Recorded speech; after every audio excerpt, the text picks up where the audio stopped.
Hello guys, this is Joshua Horses. You can know what time I'm doing a review for the movie Avengers Endgame. What more do I have to say about this film? Just that in fact it's called Avengers Endgame. And that it's also, just to add, this is only a minor accomplishment, not the biggest deal, but the highest grossing film of all time. What more do I have to say? This is a combination of 22 interconnected movies. It built to this. Did it live up to the hype? Absolutely. In my opinion, it is the best movie of the MCU so far. I don't know what can top it, but they're still going on with films, so who knows. And this was the end of the Infinity Saga. Endgame marked the end of that story, that 10-year plus story. And I assume we're gonna get another one. So yeah, this film is probably one of my favourite films of all time. Maybe even it's in my top 2. It's not in my top 1. That goes to a Star Wars film, but this is still a brilliant movie. So the cast is, for the most part, the core Avengers from the first film, with adding some extra characters who did not vanish, if you know the from Infinity War, because I'm going to do some spoilers for the Infinity War, because I have to. If you haven't seen Infinity War, watch it. It's been out for years now, but still. This is, so as you know, spoilers for Infinity War start now. So basically, at the end of Infinity War, Thanos snapped his fingers, half of the universe's population, poof, gone. Just gone. So, and we were left at the end of it with the core Avengers, Rocket Raccoon, Captain Marvel, Nebula, Ant-Man, those kind of guys. This is a brilliant film. And the best part is, when you're going up to the hype of this film, the trailers pretty much nothing, and then you get to the movie and you're like, they pretty much used they used like 99% of the footage for the trailer. 99% of the footage from the trailer was literally before we see the words Avengers Endgame on the screen. It was literally in the opening act, like the first 10 so minutes. And which was brilliant, in my opinion, because especially within the first act of the film, even if you haven't seen the trailers, it's just like wow, because you see how the film starts, you're just like, how can they continue on with this? Like, how could they continue on with this with a way that makes sense? But they figure out a way. They figure out a way that makes sense. And the best part is,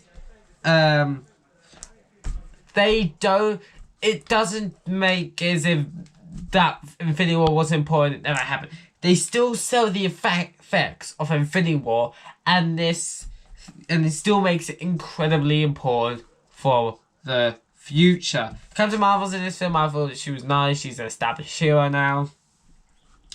So yeah, so they basically gotta bring everyone back with the Infinity Stones. I don't want to go too into that, but yeah, but that's kind of basically the goal. They gotta get the Infinity Stones and bring everyone back. This film has some of the most greatest moments in superhero movie history. Like, if you are a fan of the MCU, there are scenes of this where you're gonna go gritting your face off. Like in America, it's known for cinemas for people to get all loud and have loud noises and to go all cheer for certain scenes and stuff. This is one of those films that it has all of that.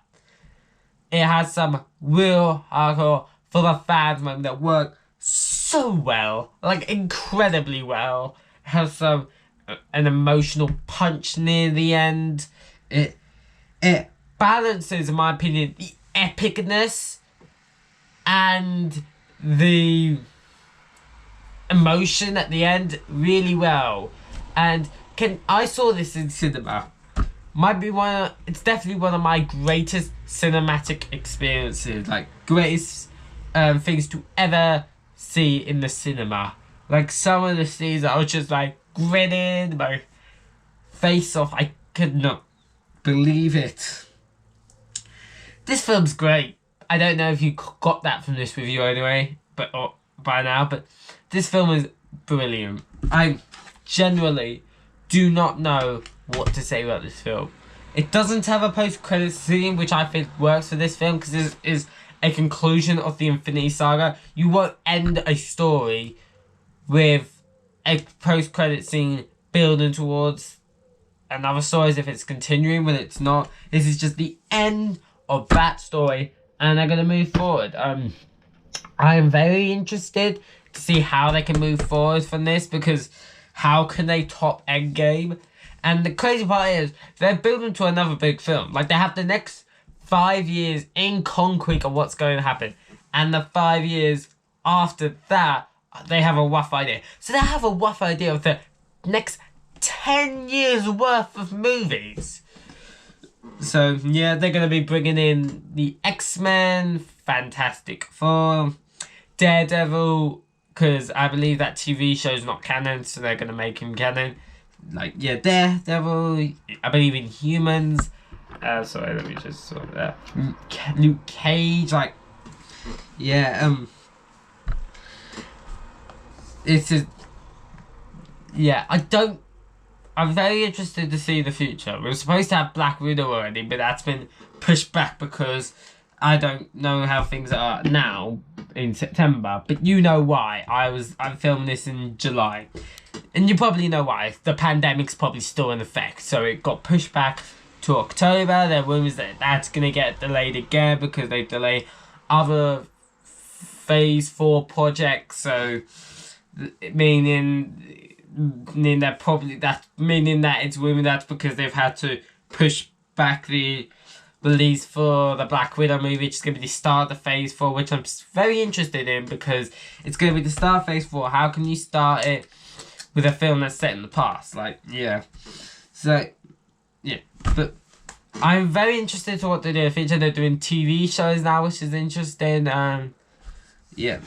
I'm very interested. I'm very interested in what they do with the Fantastic Four, X-Men, you know, those kind of characters.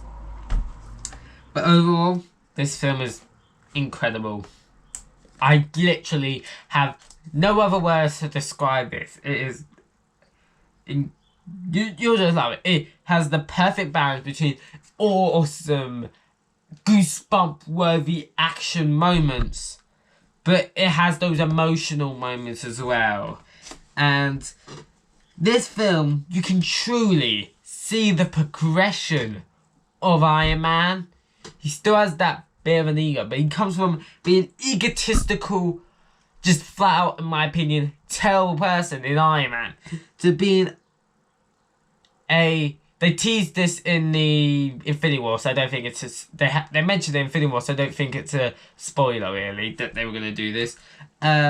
He comes from being an egotistical, flat out, in my opinion, terrible person to a father, to a good person for the most part by the end of it, and that character progression, I don't think I've seen in any other character. I love characters and styles with great character progression, but I don't believe they have such a good character progression as Iron Man. Iron Man's, I'm not going to say what happened, and Captain America, they have complete incredible story arc. The studios have lived because their stories aren't complete yet. Not to spoil anything about Iron Man and Captain America, but their stories come to an end. Their journeys culminate in this film.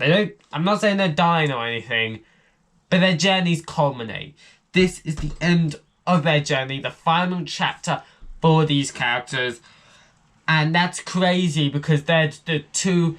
I don't think it's unpopular to say the two biggest characters in the MCU. So the question is, them taking away the two biggest pillars of the MCU creates a really interesting thing, like how they're going to continue on with these films. I'll still watch them.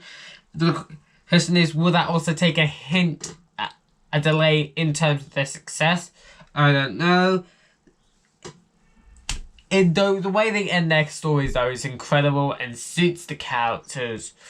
All I have to say is, yeah, it's incredible. I'm going to stop talking now because I could probably talk about this film forever. I would give this a 9.4 out of 10. And it's a really strong 9.4. Like, it's not a weak 9.4. It's, like, incredibly strong. Thor was interested in this film. He changes a lot. I haven't mentioned that, but he changes a lot. And I didn't hate it, but it felt a bit too sudden of a change, which is stopping it from being a 9.5, which is why I'm giving it a very strong 9.4. But still, that might be just nitpicking, but this film is... it's incredible. The best MCU film. So yeah, that's it for this video. I hope you enjoyed this video. Let me know in the comments section below what you thought of this film. Hope you enjoyed this video. If you did, don't forget to like the video, subscribe to the channel if you haven't yet, turn notifications on to this video. And about 2 days time, I think, you'll be getting a review for Spider-Man Homecoming, which is still part of Phase 3. But it's the end of the story. Like, I don't get why they wouldn't have that at the start of Phase 4. But anyway, that's the end of this video. Hope you enjoyed. I'll see you all in the next one. Bye, guys.